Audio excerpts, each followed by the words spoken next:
Na próxima hora, então, vamos falar sobre Open Banking. Posso começar com o João Manuel? O Open Banking é um dos projetos do Banco Central que mais chamam a atenção. Qual é a importância do Open Banking para o desenvolvimento do sistema financeiro nacional? Como é que ele se encaixa na agenda do Banco Central? Bom dia.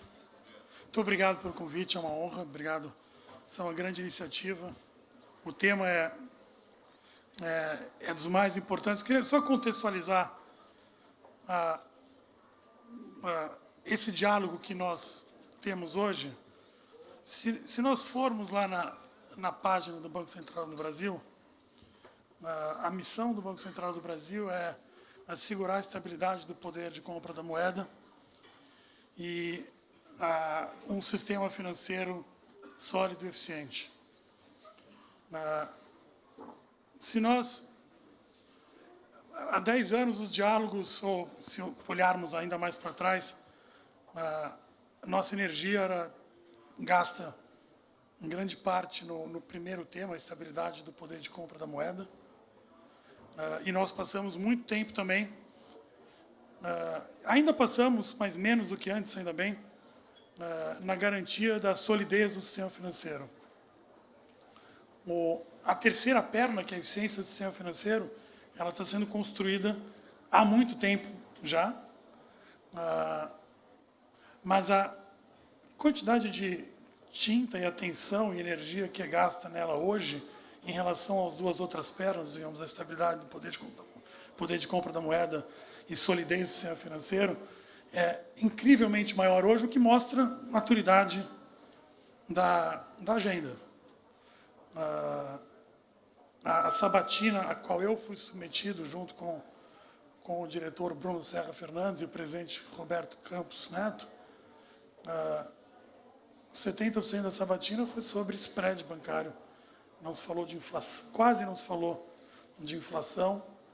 E o tema solidez do sistema financeiro parece adormecido. É até importante que nós sempre lembremos da solidez do sistema financeiro, porque o alicerce para nós podermos caminhar de maneira célere na agenda de eficiência é que nós tenhamos um sistema financeiro sólido para começar. E ele se mostrou extremamente sólido nos últimos anos, nos quais o país atravessou uma recessão quase sem precedentes, com muito pouco dano à solidez do sistema financeiro. Dito isso, a agenda do momento, a agenda deste evento, é a agenda de eficiência. Os pilares. Aqui, a estratégia da agenda BC-RESH, que é o novo nome da agenda anterior, tem um componente que não inventar muito a roda.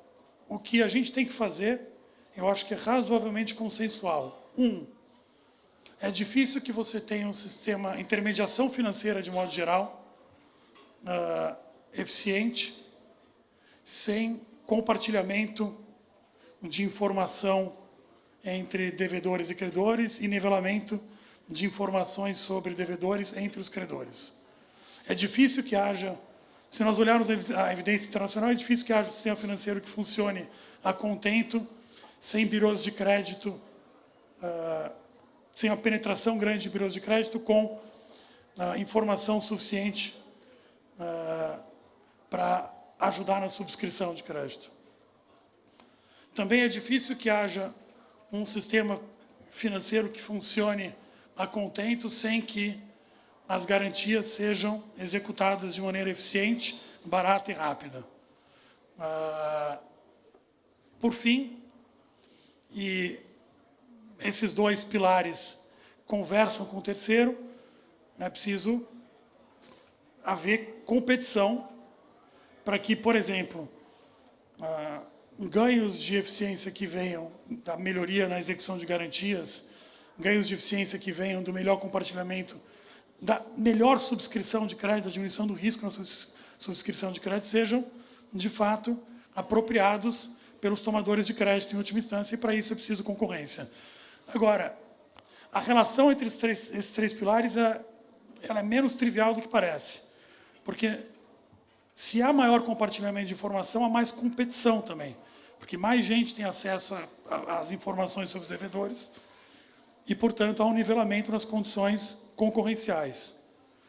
Um sistema no qual é difícil, lento, caro executar garantias, esse sistema tende a beneficiar os incumbentes, aqueles que já estão no mercado e já sabem como fazê-lo. Saber como executar a garantia de maneira célere não deveria ser uma vantagem competitiva construída, não é. Ela é uma vantagem artificial dada por um sistema que funciona pior do que ele poderia, e nós temos a obrigação de entregar. Nós temos uma aposta competitiva, e é por isso que, em várias das comunicações, nós temos insistido, muitas vezes, no termo intermediação financeira, de modo geral, para ir além da subscrição de crédito pelo mercado bancário, e ressaltar a importância dos mercados de capitais e a importância de outros intermediários financeiros que são considerados, em princípio, não bancários, como cooperativas de crédito, que podem ter um papel importantíssimo. E o caso das cooperativas ilustra bem a ausência de escolha entre prudencial e concorrencial. A razão pela qual nós conseguimos recentemente avançar muito na agenda de fomento às cooperativas de crédito foi que hoje há segurança na governança e na solidez das cooperativas para poder dar condições mais equânimes para que elas concorram. De tudo isso, nós temos 2 projetos cruciais de competição. Um é pagamentos instantâneos e outro que é o tema de hoje, vou falar só um pouquinho sobre Open Banking. Acho que eu preciso só passar uns slides. Isso é minha colinha aqui. Fazer só um primeiro, só um pouco do cronograma, uma construção longa das condições para o desenvolvimento da indústria de meios de pagamento no Brasil. As pessoas citam muito os exemplos muito bem-sucedidos da China, que ela deu um passo além do plástico, enfim. Mas eu acho que é preciso registrar o sucesso que foi construído pela indústria e pelo regulador ao longo de muitos anos do desenvolvimento da indústria de meios de pagamento. E aqui nós vemos um caminho longo com um marco legal muito importante, que é a Lei 12.865, do Sistema Brasileiro de Pagamentos. Aqui, inclusive, estabelece o mandato regulatório do Banco Central do Brasil. Nós vemos um período de muita atividade do lado do regulador e de uma entrega extremamente pró-concorrencial, pró-competitiva. Só citando algumas: a abertura do credenciamento, a centralização do gerenciamento de risco financeiro, interoperabilidade, liquidação centralizada, o acesso aos meios de pagamento para instrumentos de liquidação e de transferência. Eu vou pular o segundo bullet, mas eu vou falar um pouco sobre ele. E toda a agenda de construção de recebíveis de crédito como garantias seguras e facilmente executáveis. Uma construção feita ao longo do segundo semestre de 2008 e agora que terminou com a resolução. O governo, a gente precisa saber os números das resoluções, desculpa. Resolução 4734 de junho de 2019, que estabelece as condições de marcação, de registro e marcação de ônus e gravames em recebíveis, tanto os tais performados quanto o dito fumaça, de cartões de crédito. De novo, a mesma agenda de provisão de segurança para a execução de garantias. O segundo bullet é o limite do intercâmbio de débito. A nossa aposta é sempre que a concorrência vai ter os seus benefícios, vai produzir os seus benefícios e entregar valor, quer seja para as cadeias produtivas, quer seja para o consumidor na frente. Muitas vezes, para que a concorrência o faça, é preciso que a regulação ajude. Não tem necessariamente uma tensão entre regulamentação e concorrência. Por fim, importante para cá, no final dessa linha do tempo, tem aqui o projeto de Open Banking. A gente tem acho que é meio consensual, todo mundo vai falar um pouco sobre isso. Tecnologia diminuiu barbaramente as barreiras à entrada. Então, uma comparação, hoje, esse é um instrumento, já é um grande instrumento de distribuição de produtos de meios de pagamento e também de produtos de crédito, isso aqui, né?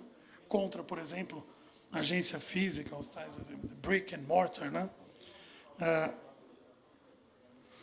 Nós temos uma ideia aqui que essa ruptura tecnológica, talvez ela no primeiro momento não se dê, por exemplo, no mercado de crédito bancário em si, mas se dá em mercados correlatos. E se você deixar que os mercados correlatos... O que é um mercado correlato? Meios de pagamento, por exemplo, é um mercado correlato. As plataformas de distribuição de produtos de investimento, isso é outro mercado correlato. Então, às vezes a ruptura vem mais fortemente, não que ela não venha no mercado de crédito, mas ela vem mais fortemente nos mercados correlatos, e eles deixam mais contestável um mercado que antes era menos contestável. A ênfase na indústria de meios de pagamento, eu acho que tem parte do que se vê de valor no futuro está aí, a sua capacidade de contestar outros mercados menos contestáveis agora.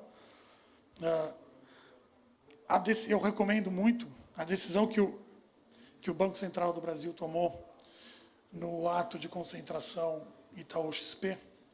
Eu recomendo a leitura do Boxe no último relatório de economia bancária, que descreve a decisão que o Banco Central do Brasil tomou nesse ato de concentração. Tem muito dessa ideia de que você vê muita inovação e muita concorrência vindo de um mercado correlato, nesse caso, distribuição de produtos de investimento por meio de plataformas, e quais são as consequências concorrenciais no ato de concentração, que, em princípio, se nós fôssemos calcular pelas métricas normais, já aumento de concentração no mercado relevante, conforme tipicamente definido, você tenderia a achar que seria um ato de concentração muito tranquilo.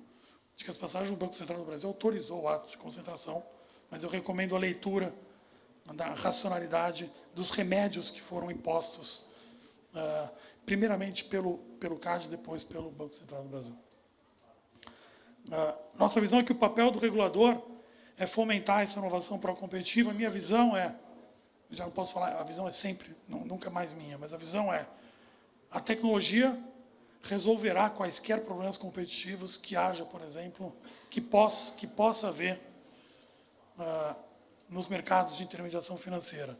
Nosso papel como regulador é tentar garantir que isso ocorra mais cedo do que mais tarde e, principalmente, com segurança, para que os consumidores possam se aproveitar totalmente dos benefícios.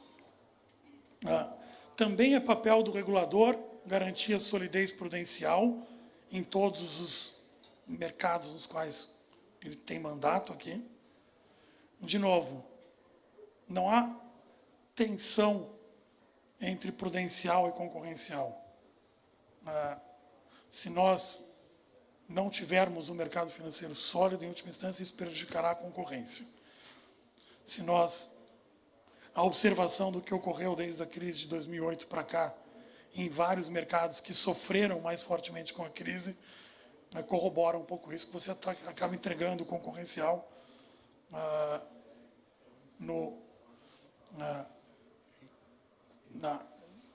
depois de uma crise prudencial de larga escala, como houve, principalmente nos mercados centrais, nas economias centrais, em 2008, 2009. Nós temos segurança que todo esse movimento fomentará muita concorrência no sistema financeiro, na intermediação financeira de modo geral. Depois dessa introdução um pouco longa, cheia de generalidades, eu vou falar um pouco especificamente sobre o Open Banking. Aqui, o objetivo é aumentar a eficiência, diminuir os custos de prover serviços financeiros e, por último, mas certamente não menos importante, aumentar a competição. É um modelo de partilha de dados, produtos e serviços por instituições. Aqui é calcado na autorização prévia explícita e o consentimento do cliente. O tipo de informação que será compartilhada no sistema de Open Banking, no Open Banking como ele já é hoje em alguns países e como será no nosso modelo, demanda que seja consentimento prévio. Também o tipo de transação que poderá ser na última fase iniciada, porque o Open Banking prevê na sua última fase a iniciação de pagamentos. E por isso, evidentemente, só pode ser feito com consentimento do cliente.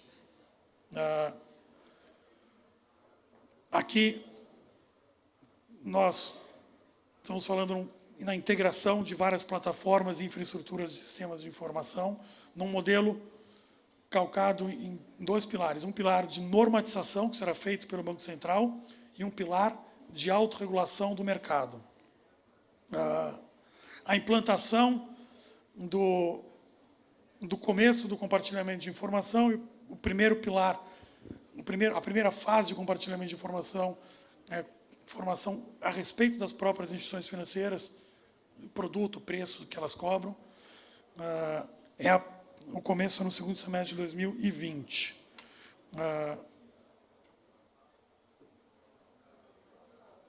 Falar um pouco sobre... Antes de entrar, eu vou falar um pouco sobre acho que é importante esclarecer o que é objeto de normatização e o que será objeto de autorregulação e esclarecer o que se quer dizer com autorregulação. Peço perdão aqui. No alicerce de normatização, será objeto a consulta pública, ela irá a campo no segundo semestre deste ano, agora, tratando de temas como escopo, abrangência, responsabilidades. É bastante importante aqui o tema de responsabilização, porque você vai transitar uma quantidade grande de dados pessoais, requisitos mínimos para a operacionalização do modelo. Vai ser objeto de normatização os controles internos, gerenciamento de riscos e condições mínimas a serem estabelecidas na relação contratual entre doadores e tomadores de dados.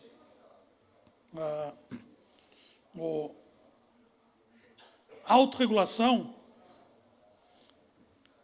é uma decisão tomada pelo Banco Central de que,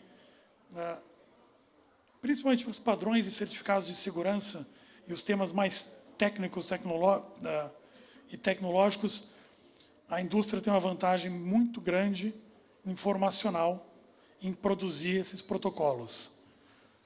Só que a leitura da circular 34... Perdão, de novo, minha cola. A leitura da circular 33455 já deixa claro que a autorregulação é assistida. O regulador aqui se reserva ao reserva o direito, para usar outra melhor palavra, de alterar o que sairá da convenção estabelecer a autorregulação, se o que sair não tiver em linha com os objetivos gerais do Open Banking.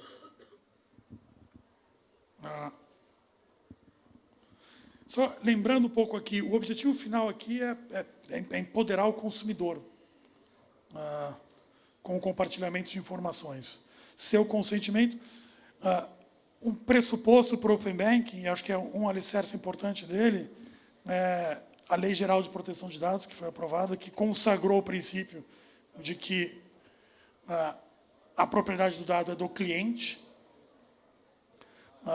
e, portanto, com o seu consentimento, ela pode e deve ser compartilhada. É preciso sempre estabelecer um equilíbrio entre a proteção de dados e os benefícios concorrenciais que o modelo terá. Equilíbrio não é tensão, tá? Se nós errarmos a mão e formos muito lenientes, boa parte da discussão aqui vai ser a jornada de consentimento, né? Aqui que está o aspecto importante. Em que ponto chega um limite, né? Isso. Se você fizer uma jornada de consentimento extremamente difícil,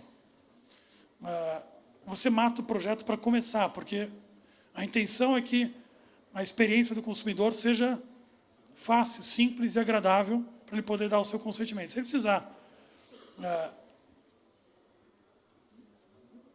subir 3 montanhas, descer para dar o consentimento, ninguém vai entrar.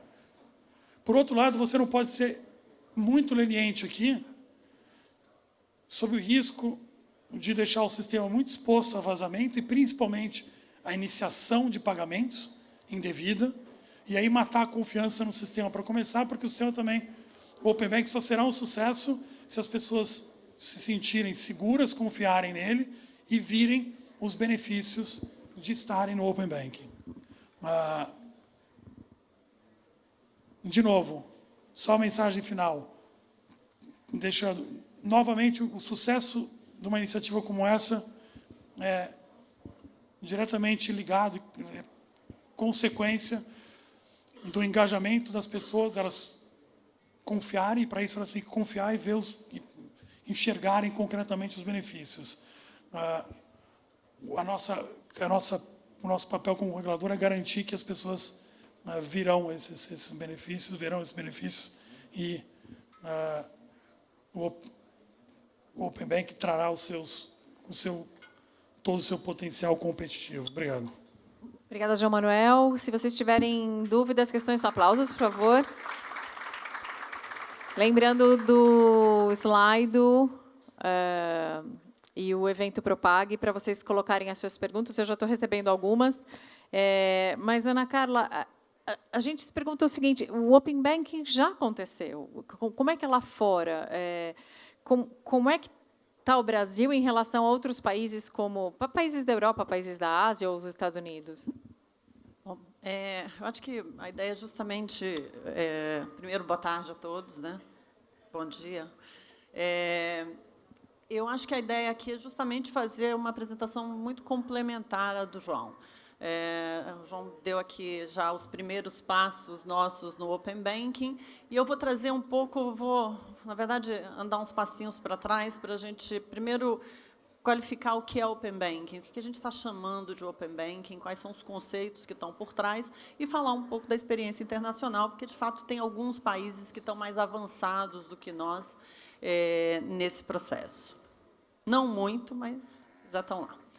Então, a agenda aqui, o que é o Open Banking, vou mostrar alguns casos já em evolução no mundo, falar muito rapidamente de Open Banking no Brasil, porque o João já fez aqui, já deu esse panorama, tem só alguns aspectos que eu acho que são complementares, e depois, para a gente tangibilizar um pouco em relação ao que de fato, nós estamos falando no dia a dia, quando estamos falando de Open Banking, eu vou trazer alguns casos de uso para a gente discutir aqui. Em primeiro lugar, assim, qual é o conceito? O que é Open Banking? Open Banking ele parte de um princípio que o João repetiu aqui várias vezes, que é o princípio de empoderar o cliente, empoderar o consumidor. Na verdade, o conceito principal é que os dados e as decisões de pagamento passam a ser de titularidade do consumidor e não mais do banco ou da instituição de pagamento. O que isso significa? Eu vou ter o poder, ou eu vou ter o poder de decidir para onde os meus dados vão fluir, quais serão esses dados, e também vou ter as opções disponíveis para escolher como eu vou fazer os meus pagamentos, por que meio, por que trilho e de que forma. Então, esses dois conceitos são muito importantes e eles significam uma mudança nada trivial em relação ao sistema que nós temos hoje. Eu costumo dar um exemplo, sempre que a gente falava de cadastro positivo e que as entidades de defesa do consumidor diziam, mas a gente tem que proteger as informações das pessoas, a privacidade. De fato, temos que proteger. Mas hoje, com o meu celular aqui, o meu banco sabe onde eu estou, ele sabe o que eu fiz antes de vir para cá, ele sabe o que eu consumi, se eu vim de táxi, se eu vim de Uber, se eu parei no posto de gasolina portanto, vim no meu carro, ele sabe se eu viajei ontem, em que companhia aérea que eu viajei, em que restaurante eu fui. Ou seja, essas informações estão já disponíveis. O que a gente precisa garantir, é claro que ninguém defende que todas essas informações fluam pelo sistema de forma descontrolada, mas o que nós precisamos garantir é que informações, o mínimo de informações, possa fluir e não se mantenha empossada em determinadas instituições. Porque aí você garante uma abertura maior a esse sistema e garante acesso a outros participantes que vão gerar inovação, competição e benefício para o consumidor. Então, esse é o conceito por trás do Open Banking. Vamos garantir que eu, como consumidor, eu posso dizer, os meus dados eu quero que fluam para 15 instituições diferentes e essas instituições vão, com base no meu consentimento, me fazer ofertas que eu acredito que possam ser melhores do que um ou dois participantes que têm hoje acesso à minha informação. A mesma coisa a iniciação de pagamento. A iniciação de pagamento ela está vinculada a uma horizontalização do processo de pagamento. Hoje nós temos sistemas que são muito verticalizados e a ideia é justamente você garantir que haja outras opções mais horizontais. Quais são os princípios chaves do Open Banking? O primeiro deles, eu já coloquei aqui, os clientes são donos e podem gerir seus próprios dados. O segundo, eles poderão dizer quais são os dados que eles querem que sejam compartilhados. Aqui no Brasil e também lá fora, isso vai ser objeto de todo o processo de autorregulação para padronizar isso, ou seja, eu não posso querer que todas as minhas informações estejam disponíveis e outro cliente queira uma parte menor dessas informações, porque aí esses trilhos não vão conversar bem. Mas, de toda forma, a gente vai garantir que um mínimo de informações esteja disponíveis e eu vou dizer, o cliente vai poder dizer quais são, se ele permite ou não esse compartilhamento. A mesma coisa em relação aos pagamentos, vou poder dizer qual é o provedor que vai iniciar um pagamento para mim. No caso do Brasil, em particular, nós vamos avançar no sentido, pelo comunicado do Banco Central, nós vamos avançar no sentido de que eu posso ir numa loja e dizer a essa loja que ela pode debitar a minha conta diretamente, não simplesmente eu indicar que o banco é que tem que fazer o pagamento, que também é uma mudança que não é trivial no processo de pagamento. E, finalmente, o consentimento do cliente, que é a base de tudo. Aqui é só um detalhamento desses 4 princípios gerais, e aí a gente parte para o que a gente imagina que sejam os impactos positivos, mas, como qualquer processo de disrupção, tem também alguns riscos e desafios que a gente precisa delinear de forma bastante clara. Do ponto de vista de impactos positivos, aumento da competição, claramente. No momento que você abre esse mercado, você compartilha informações, permite que os pagamentos sejam feitos de forma mais horizontal, você definitivamente incentiva a entrada de outros players e reduz barreiras à entrada de forma muito substancial. Inovação também é uma consequência esperada, afinal de contas, as soluções inovadoras passam a ter uma possibilidade de prosperarem, de competir com incumbentes de uma forma mais equilibrada.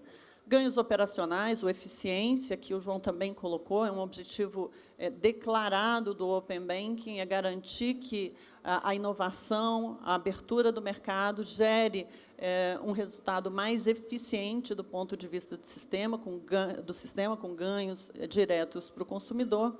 E, finalmente, maior inclusão financeira. Aqui, conceitualmente, é importante levantar como impacto positivo. Eu tenho um pouco sempre de medo em relação à questão da inclusão financeira, no caso do Brasil, porque, quando a gente fala também de tecnologia, por mais familiarizado que a nossa população seja, né, com as soluções digitais, ainda temos problemas de infraestrutura, que, na medida em que você avança muito para esse processo de forma muito acelerada, se a nossa infraestrutura de banda larga continuar atendendo 40% das famílias brasileiras, talvez tenhamos aí algumas dificuldades. Mas alguns países do mundo têm, na inclusão financeira, o seu objetivo principal para a adoção do Open Banking.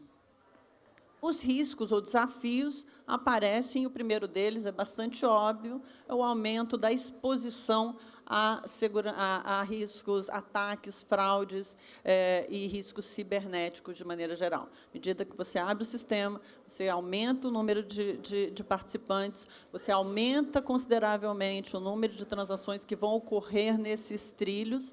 É claro que a área de exposição a riscos cibernéticos é bastante maior do que já é hoje. Passivo jurídico, não podemos esquecer que o Brasil é um país que judicializa absolutamente tudo. Então, aqui é um ponto de atenção que, vinculado, inclusive, à questão da responsabilidade solidária, que tanto o cadastro positivo, a Lei Geral de Proteção de Dados e o Open Banking deverá trazer, gera um ponto aí de preocupação, porque, afinal de contas, se tivermos uma judicialização completa, muito ampla, a gente vai reviver os planos econômicos e fantasmas, né, que o sistema já viveu no passado. Riscos sistêmicos, qualquer atividade disruptiva, qualquer força de mudança pouco trivial, ou forte, ou estrutural, como o Open Banking, gera riscos sistêmicos, tendo em vista que vai, sim, impor pressões de investimentos, de adaptação às instituições incumbentes. Aqui, mais uma vez, né, o Banco Central já colocou isso muito claramente, que está atento a esse ponto, e nós vamos ver que, em relação à experiência internacional, o nosso Open Banking tem uma diferença muito importante. Aqui, quem está regulamentando, quem está implantando, gerando o processo de implantação do Open Banking é a instituição reguladora, ou seja, o Banco Central, e não a instituição de defesa do consumidor, que é o caso nos outros países. Isso faz uma diferença enorme, tendo em vista que o Banco Central conhece o sistema bancário brasileiro, conhece as fortalezas e conhece os riscos aí, o que não necessariamente acontece, muitas vezes, com a autoridade de defesa da competição. Finalmente, sustentabilidade financeira do modelo. Ou seja, existe aqui uma calibragem que é importante, porque, se esse modelo não for um modelo de negócios que seja atrativo, obviamente, ele não é sustentável no tempo e acaba gerando um esforço grande de investimento, sem capacidade de rentabilizar isso. A tendência é que a gente não tenha uma adoção e não tenha o processo de inovação acontecendo de forma mais ampla. Bom, o Open Banking está no mundo todo. Hoje é um processo que se alastra por todos os continentes. Aqui, em azul, são os países que, em alguma medida, ou adotaram... Azul e laranja, na verdade, eu vou detalhar os que estão em laranja.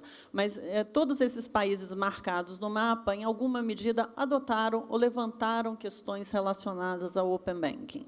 Nos Estados Unidos, na verdade, só houve uma comunicação do Tesouro americano dizendo que seria importante que o FED olhasse para isso, mas, se a gente considerar a estrutura hoje americana do setor bancário de pagamentos, ela é bastante aberta. Então, imagino que não esteja no topo da prioridade do regulador hoje pensar em Open Banking de forma mais efetiva.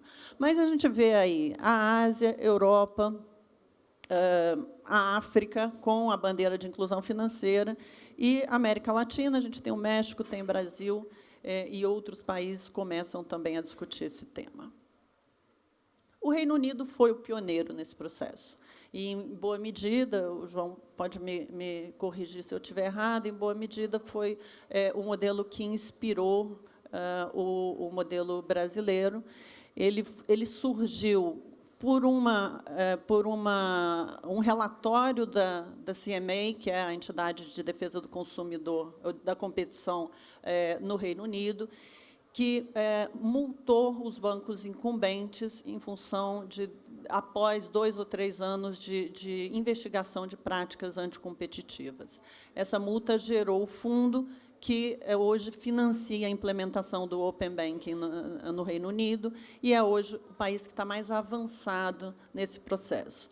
Houve lá problemas, como primeiro país a fazer a implantação, obviamente, houve erros que estão sendo corrigidos no tempo, mas, claramente, a gente já tem uma tendência de adoção que é muito maior. Um dos erros, o João comentou aqui a experiência do cliente, o consentimento para que houvesse a transferência, o compartilhamento de dados ou a iniciação de pagamento no Reino Unido, começou num processo que tinha banco que exigia 15 telas para que, finalmente, o consumidor autorizasse a transferência de dados. E, obviamente, antes disso, o consumidor desistia, ou a experiência era tão ruim que, de fato, a adoção foi muito baixa no início. Esse processo já está sendo corrigido e a gente observa, em particular para pequenas e médias empresas, um processo de adoção bastante rápido. No Reino Unido, até o final desse ano, espera-se que a implementação esteja completa, já com todos os processos e a infraestrutura estabelecida. A Austrália também tem o seu Open Banking já em processo de implantação. É um modelo um pouco mais agressivo, porque, desde a partida, ele começa com os bancos, obrigatoriamente, mas já declarou que as concessionárias de energia elétrica também participarão do sistema. Então, é um Open Banking um pouco mais amplo do ponto de vista de perímetro e está avançando de forma bastante acelerada. Lá, até o final de 2020, embora tenha começado só em 2018, até o final de 2020, a expectativa é que se tenha a implantação também, principalmente dos outros bancos, e já estabelecidas as bases para as concessionárias de energia elétrica e telefonia. A gente tem a Europa. A Europa é um modelo muito parecido com o do Reino Unido, está um pouquinho mais atrasado, mas tem a mesma base legal, o mesmo marco legal, que é o PSD2, e tem mostrado uma coordenação maior dos bancos, no sentido de fazerem isso acontecer. Então, hoje, a gente já vê consórcios de bancos estruturando ou já planejando uma infraestrutura comum e completamente aberta para permitir que o Open Banking aconteça lá também. E, aqui, até 2019, também é a expectativa de que se tenha a implantação do Open Banking europeu. Na América Latina, nós temos o México. O México começou um pouquinho antes, e toda a regulamentação vem em torno das fintechs. Ali, a normatização começou porque queria-se permitir, fomentar as fintechs que começavam a surgir com o objetivo de bancarizar a população. O México tem um nível de bancarização muito baixo, e o Open Banking foi se desenvolvendo em torno da regulamentação das fintechs. Hoje já tem projetos pilotos, e também lá, até o final de 2019, se imagina que um Open Banking não full, mas certamente amplificado a partir da regulamentação das fintechs, já comece a acontecer. Lá, a parte de pagamentos está bastante mais avançada, justamente porque foi ela o início desse processo. E aí a gente tem China, tem Singapura, que são países em que o processo começou ao contrário. Não foi fomentado pelo regulador, como foi nesses outros países que eu citei aqui, ele foi fomentado pelo mercado. Na verdade, o Open Banking lá aconteceu porque houve inovação, houve investimentos, houve um setor privado que achou ali a forma de desenvolver e de ofertar soluções que foram amplamente adotadas, e o mercado já surgiu aberto, tanto na China quanto em Singapura. E aí, em relação ao Open Banking no Brasil, eu não vou entrar no detalhe, vou só mostrar aqui uma teia de aranha que eu acho que dá para a gente ver uma comparação, fazer uma comparação interessante dos diversos modelos. Aqui, esses 5 eixos, eles mostram as características do Open Banking. Então, a gente começa aqui com acesso. Acesso é justamente a questão do pagamento. Quem inicia o pagamento? É o banco que vai processar o pagamento ou é a instituição que vai receber esse pagamento? Isso faz muita diferença, porque equivale a dizer que eu vou numa loja e digo para a loja, debita a minha conta, e eu permito, o meu consentimento é no sentido de dizer ao meu banco que aceite aquele débito, e não que meu banco faça uma TED para aquela loja. Então, esse é o write. O read é o nosso sistema que a gente já conhece. Produtos. Aí, os produtos, a gente tem diversos níveis nesse perímetro que o Open Banking pode abarcar. Desde produtos transacionais, empréstimos, investimentos seguros. Participantes, instituições financeiras, instituições de pagamento, terceiros, outros setores. Segmento de clientes, pessoa física, pessoas jurídicas pequenas e médias, corporate. Dados cadastrais, transacionais, open data, identificadores, até dados processados, os famosos scores de crédito, por exemplo. Então, isso define o perímetro do Open Banking. E aí, quando a gente olha as diversas experiências já em implantação, a gente tem a Europa, que vai até o write, do ponto de vista de pagamentos, mas é mais restrita do ponto de vista de produtos. A gente tem a Austrália, que tem um perímetro realmente mais amplo, ela vai até lá os identificadores, no que tange a dados, e vem até outros setores em participantes, e também abarca empréstimos. Aí a gente tem aqui o Reino Unido, que vai até Open Data e dados, e a gente tem o Brasil, com base no comunicado que o Banco Central divulgou e nas conversas que o Banco Central tem tido com a indústria. A gente tem hoje um sistema que deverá ir até o write. O João pode me corrigir aqui se eu estiver errado. Olha aí, João. Empréstimos, instituições de pagamento, pequenas e médias empresas e open data, sendo que já algumas discussões para se incluir investimentos e também para se incluir o corporate. Um ponto importante aqui, que é a decisão do Banco Central, que faz uma diferença muito grande, é o fato de que só instituições reguladas estarão abarcadas pelo Open Banking. O ecossistema estará restrito ao perímetro de atuação do Banco Central, embora essas instituições possam fazer contratos bilaterais com outras instituições fora do sistema. Aqui um pouco dos casos de uso, só para a gente concluir. Agora, do que a gente está falando no dia a dia? O que significa isso para mim, consumidor? O que a gente deve esperar que comecem a acontecer, quais são os produtos que devem começar a surgir no mercado? A verdade é que vários deles já surgiram. O movimento é um movimento que é conjunto. No momento que o Banco Central anuncia que vai fazer o Open Banking, já tem uma série de soluções no mercado que já estão nessa direção. Não é a partir da regulação que as coisas vão acontecer, mas elas claramente vão ganhar outra dimensão. O caso de uso que ocorre mais simples é o agregador de dados e decisões analíticas, ou seja, aquelas soluções que vão ser capazes de agregar todas as informações de um consumidor que ele tem em diversos lugares, ou em diversos bancos ou instituições, e a partir dela gerar serviços, prover serviços de aconselhamento financeiro, ou, eventualmente, de crédito, ou seja, algum agregador que vai pegar todas as minhas informações e ser capaz de fazer um uso que seja, em alguma medida, valioso para mim. A avaliação de crédito, eu diria que é o mais óbvio deles.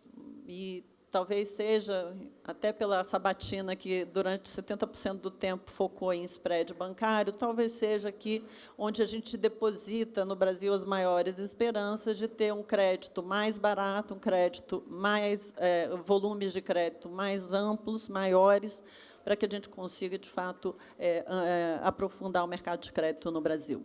Comparação entre produtos, ou seja, soluções que vão fazer um marketplace, que vão me dar ali, dentre as diversas alternativas, as melhores escolhas, verificação de identidade, pagamentos e transferências. Ou seja, todos esses casos de uso, a gente já está vendo soluções no mercado acontecerem com o Open Banking, que parte de um processo que é o mesmo trilho, uma mesma infraestrutura, em que todos os participantes terão que se plugar, certamente essas soluções vão se multiplicar, e o objetivo, que é aumentar a competição e ter ganhos de eficiência, certamente vão começar a acontecer a partir do momento em que isso esteja disseminado, mas sempre pensando que a infraestrutura única, a interoperabilidade, o sistema aberto é que vai fazer a diferença do ponto de vista de resultados. Muito obrigada.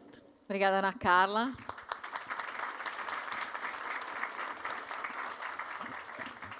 Enquanto a Ana Carla fazia a apresentação, João Manuel, eu fiquei pensando, todas essas experiências, elas trazem alguns ensinamentos importantes mesmo, as da Ásia, as do Reino Unido, mas agora, aqui no Brasil, quais são as principais preocupações do Banco Central na implementação desse processo? Bom, como preocupação, primeiro, segurança de dados é, de fato, uma preocupação que perene a todo o processo. É preciso que a privacidade seja respeitada e a vontade do consumidor, no seu consentimento, seja respeitada. Aí eu colocaria 3 pontos de atenção. De novo, à luz da experiência do Reino Unido, a jornada, ou seja, como será obtido o consentimento? É no originador, no originador do pedido ou é na instituição que está enviando os dados?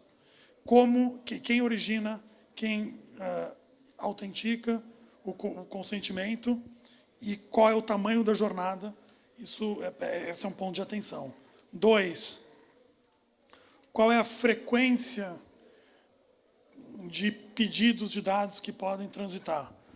À luz de algumas experiências internacionais, você imaginaria que o melhor é que a maior quantidade possível de dados transite na frequência mais alta possível. Digamos, todo dia eu posso fazer um pedido de dados do tamanho que eu quiser. Vamos dizer, um aplicativo qualquer entrante que vai fazer um pedido de dados sobre o cliente no seu banco atual. Algumas experiências internacionais mostram que isso não é óbvio, porque nota que o modelo que o Banco Central caminhou é um modelo de obrigatoriedade, de entrada no Open Banking para as instituições que fazem parte dos segmentos regulatórios S1 e S2, que são os maiores conglomerados financeiros. As outras instituições, o Open Banking, como disse a Ana Carla, o seu escopo são as instituições regulamentadas pelo Banco Central do Brasil, ou seja, as instituições financeiras e instituições do Sistema Brasileiro de Pagamentos. Mas, por exemplo, uma instituição financeira que não está no S1 ou no S2, ela pode entrar, mas ela não é obrigada a entrar. Na medida que ela entra com reciprocidade. O que isso quer dizer? Se você deixar muito solto o dado, uma quantidade muito grande, uma frequência muito alta, você pode matar o pequeno pelo pedido de dados que será feito pelo outro. Então, é um ponto de atenção. E, claro, haverá uma discussão, é um ponto de atenção, dos custos de ressarcimento nesse processo, porque eles podem... há algum custo envolvido na margem, mas você pode matar a iniciativa no tamanho do custo de ressarcimento. Ana Carla, no Reino Unido ou em outros lugares, tem essa cobrança para o fornecimento de informação no âmbito do Open Banking? Essa discussão, principalmente na Inglaterra, está um pouco mais avançada. Existe ali um mínimo, que é um mínimo que os bancos têm que prover de forma gratuita. E essa é uma discussão muito importante. Quando eu coloquei aqui em relação à viabilidade do modelo, a sustentabilidade do negócio. Porque, afinal de contas, como o João colocou, se você tem um excesso de pressão de custo sobre o sistema, sem que isso seja bem delimitado e claro que você também acaba onerando o sistema, esse sistema exige mais investimentos, se esses investimentos não acontecem, todo o processo também não vai adiante. Na Inglaterra, o que está acontecendo agora é que, além das APIs que vêm com o básico que está definido na regulação, estão se criando as premium APIs, que aí garantem essa monetização, esse modelo de negócio de remuneração no sistema, em que quem quer mais informação do que aquela estabelecida na regulação como mínimo, quem quer mais serviços, quem quer uma frequência maior de informação, paga por isso, para poder viabilizar justamente os investimentos adicionais no sistema. Agora eu vou fazer as perguntas que chegaram do público. Obrigada pela participação. Não nego nem afirmo que a primeira que eu fiz já era do público. Posso ter ficado com crédito para mim. Para a Ana Carla, como o mercado aqui no Brasil pode ajudar para que a implementação desse projeto seja célere e segura? Acho que o processo principal aqui é a governança que vai ser estabelecida. Como o João colocou, no caso do Brasil, a gente tem uma camada que é uma camada de regulação, que o Banco Central vai definir as normas, o contorno geral do processo, e tem uma camada de autorregulação. Essa autorregulação, ainda a governança dela está para ser definida, mas, claramente, essa entidade, esse contrato, ou o formato que isso vier a ter, que vai definir o ritmo de adoção desse processo. E claramente, assim, não é trivial, porque, falar um pouco do que a gente, na Oliver, tem defendido, a gente está querendo fugir do modelo inglês. A Inglaterra criou uma entidade de implementação que hoje tem 180 funcionários, custa muito para o sistema, e, originalmente, a ideia é que ela existisse durante os 3 anos de implementação. A gente não tem a menor dúvida que ela vai ficar para sempre, porque, uma vez estabelecido, com 180 funcionários, vocês imaginam como é que desmonta isso. O que nós temos defendido vamos fazer uma convenção, e essa convenção, os participantes dessa convenção, por mais conflituosos que sejam os interesses ali, com a participação do Banco Central, a gente garante que essas soluções avancem, que esse trilho seja feito de forma padronizada e que a gente consiga implementar em ritmo, que é o ritmo adequado, com segurança, mas também que não fique travado num processo, que é um processo que, muitas vezes, em função dos conflitos de interesse, não avança no ritmo que seria desejado. Próxima pergunta para o João Manuel. No mundo de pagamentos instantâneos e Open Banking, como fica o debate sobre a concentração? Perde a importância esse debate? Acho que esse debate sempre estará conosco. A visão que nós defendemos é que a concentração por si só é menos importante do que falta de competição. Você pode ter mercados concentrados e bastante competitivos, e mercados que aparentemente são desconcentrados, mas são pouco competitivos. A visão, de modo geral, é que o Open Banking e pagamentos instantâneos, ambos, mas vamos dizer o tema de hoje, o Open Banking com o nivelamento de informação entre concorrentes. Lembra que o Open Banking faço um aplicativo e, ao receber o seu consentimento, eu vou conseguir essas informações que hoje elas estão, não é represadas o termo, mas alguns agentes financeiros têm mais acesso a elas do que esse entrante com o aplicativo. A nossa visão é que informação é crucial para a subscrição de crédito, é uma grande vantagem competitiva. A hora que você nivela, você aumenta a competição. Isso tornará o mercado mais competitivo. Nós confiamos numa queda de spread grande como consequência disso, e, naturalmente, as preocupações com concentração diminuirão, porque o desempenho da indústria melhorará. Qual tem sido a reação dos membros da indústria frente a essa proposta de Open Banking? A reação tem sido a melhor possível.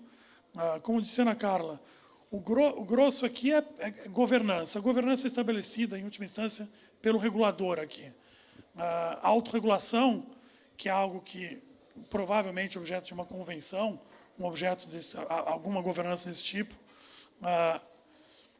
a gente já antecipa que haverá conflitos ali, porque há interesses diferentes, mas como, em última instância, a governança e as decisões são do regulador, a atitude, eu acho que é totalmente cooperativa, e acho que a indústria, de modo geral, vê um aumento de valor para todo mundo com o Open Banking. Não é só uma transferência de resultado de um lado para o outro, mas sim um aumento de valor para todos. Eu acho que todos estão bastante on board nisso. Ô, Ana Carla, porque eu imagino, Ana Carla, que nos países onde houve autorregulação, eu não sei como é o sistema bancário, qual era a concentração desses países? Não era algo comparável ao do Brasil? Sim, certamente. São países cujo setor bancário é bastante concentrado, mas eu até diria que, no caso do Brasil, talvez até porque também não somos o primeiro, a adoção ao processo ela é muito mais, hoje a postura é justamente muito mais colaborativa, primeiro porque é um processo que é inexorável. O regulador está colocando prazos muito claros, e não só isso, as soluções estão acontecendo, o cliente está demandando, o consumidor hoje tem níveis de demanda, de exigência, que são muito maiores. Então, a indústria está plenamente convicta que o Open Banking é parte de um processo evolutivo e que, obviamente, ela quer fazer parte desse processo. Na Inglaterra, foi muito mais uma reação de compliance, vamos aderir às regras, tem que ser assim, vamos fazer assim, e agora está se tornando, de fato, uma discussão de oportunidades. Mas aqui, desde o primeiro momento, acho que toda a indústria está olhando como se posicionar da melhor forma, principalmente na relação com o cliente. Chegando muitas mensagens do público, obrigada pela participação. Para o João, além da inicialização de pagamentos, podemos pensar em iniciação de crédito, seguro e outros serviços, uma distribuição ampla dos serviços bancários por terceiros? Eu acho que é natural que ocorra. Vamos lá, só aqui uma leitura dirigida do comunicado. O escopo do modelo a ser adotado no Brasil deverá, isso aqui é o parágrafo 5 do comunicado, abranger as instituições financeiras, as instituições de pagamento e as demais instituições autorizadas a funcionar pelo Banco Central do Brasil, contemplando, no mínimo, os seguintes dados, produtos e serviços. 1. Dados relativos aos produtos e serviços oferecidos pelas instituições participantes, exemplo, localização de pontos de atendimento, características de produtos, termos e condições contratuais. 2. Dados cadastrais do cliente, nome, filiação, endereço. Dados transacionais dos clientes, dados relativos a contas de depósito, a operações de crédito, pagamentos de produtos e serviços e, por fim, iniciação de pagamentos. O que isso quer dizer no 3? Na medida que você compartilha os dados transacionais, de novo, sempre lembrando, com o consentimento seguro do cliente no sistema, é natural que haja melhores ofertas de crédito. Então, nesse sentido de iniciação de subscrição de crédito, sim, talvez seja preciso diferenciar isso do ato ativo de iniciar um pagamento, que é eu no aplicativo, eu dou um comando para um aplicativo e ele vai na minha conta no banco e ordena, e não sou eu que vou interagir com o meu banco, com o meu aplicativo, e ordena e inicia ali um pagamento. É diferente disso, você vai dar a informação e algum aplicativo, uma fintech de crédito, vai, por exemplo, poder fazer uma melhor oferta de crédito com base nessa informação. Por exemplo, ou oferecer um produto de investimento. Olha, a gente está terminando o nosso tempo, então, mas eu quero encerrar com uma última pergunta, porque eu quero saber de vocês dois, depois do Open Banking, qual vai ser o próximo grande projeto no sistema financeiro nacional? Ana Carla. Vixe, eu acho que essa pergunta é para o João. Não, mas eu vou até fazer uma provocação aqui. Eu acho que o próximo grande projeto, que, na verdade, conhecendo o João Manuel, certamente já está em prática, é adequar a regulação financeira a esse novo ecossistema, porque a gente está falando de um mundo de pagamentos, um mundo financeiro que tem participantes diferentes daqueles que a regulação tradicional está acostumada a lidar, tem transações diferentes, tem infraestrutura diferente e, certamente, né, como a gente falou aqui, um nível de exposição muito diferente. Então, eu acho que o grande projeto, que eu acho que não vai vir depois, mas em paralelo, e, mais uma vez, aqui repetindo, conhecendo o João, tenho certeza que já está na cabeça dele, é como é que a regulação financeira acompanha esse movimento, que é um movimento disruptivo, definitivamente. João Manuel. Eu diria que o Open Banking ele é parte do grande projeto. O grande projeto é a Agenda BC Hash. A Agenda BC Hash tem vários pilares de competitividade, de eficiência. O Open Banking é um deles. Mas a Agenda BC Hash tem pilares de eficiência. Só para tomar a provocação da Ana Carla, e uma coisa a qual eu acompanho muito de perto, porque está sob a minha alçada, é uma revisão inteira do processo de autorização de instituições financeiras. A gente já tem um processo de autorização, por exemplo, uma caixa regulatória mais adequada às fintechs, com um processo de autorização muito mais célere. Sempre os mais célere e facilitado é compatível com o risco prudencial que você pode impor ao sistema. É diferente um conglomerado financeiro que toma depósito público e uma fintech que faz com capital próprio. O projeto amplo é a Agenda BC Hash, do qual faz parte o Open Banking, faz parte pagamentos instantâneos e fazem parte outras dimensões nas quais nós estamos colocando uma aposta que serão pró-competitivas e indutoras de eficiência no sistema financeiro. Muito obrigada. Obrigada. Nesse caso, deixa eu só fazer uma observação. Então, eu vou, dentro da agenda do BC Hashtag, tem a do crédito direcionado, que também é muito importante, então vou botar meu voto nela aqui. Obrigada, Ana Carla. Obrigada ao João Manuel.